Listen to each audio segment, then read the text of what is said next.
அஸ்ஸலாமு அலைக்கும் வரஹ்மத்துல்லாஹி வபரகாத்துஹு. நம்மள நிறைய பேர் எப்படியாவது இந்த ஹராமான காரியத்திலேருந்து வெளியே வரணும், படம் பார்க்கக்கூடாது, பாட்டு கேட்கக்கூடாது, வட்டி வாங்கக்கூடாதுன்னு நினைப்போம். ஆனாலும் அந்த காரியத்தை திரும்ப திரும்ப செஞ்சுக்கிட்டே இருப்போம்.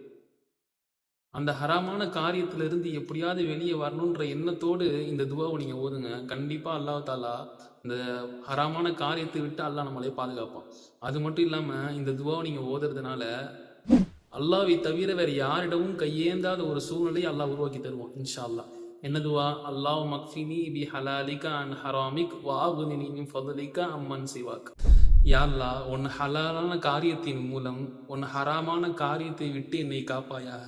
மேலும் உனது அருளால் உன்னை தவிர மற்றவர்களிடம் கையேந்தாத சூழ்நிலையை எனக்கு உருவாக்கி தருவாயா என்ற இந்த துவாவை நீங்கள் அதிகமாக ஒவ்வொரு தொழுகைக்கும் பிறகு ஓதுங்க. இன்ஷா அல்லாஹ் அல்லாஹ் நம்ம அனைவரையும் யாரிடமும் கையேந்தாத சூழ்நிலையும் உருவாக்கி ஹராமான காரியத்தை விட்டும் அல்லாஹ் பாதுகாப்பானாங்க. இந்த வீடியோவை உங்கள் ஃப்ரெண்ட்ஸ் அண்ட் ஃபேமிலி எல்லோருக்கும் ஷேர் பண்ணுங்கள். ஏன்னா அவங்க ஓதுறது மூலயமா அல்லாஹ் நிச்சயமாக உங்களுக்கும் நன்மையை கொடுப்பான். மேலும் நம்ம பேஜை ஃபாலோ பண்ணாமல் இருந்தீங்கன்னா ஃபாலோ பண்ணிக்கோங்க. அஸ்ஸலாமு அலைக்கும் வரஹ்மத்துல்லாஹி வபரகாத்துஹு.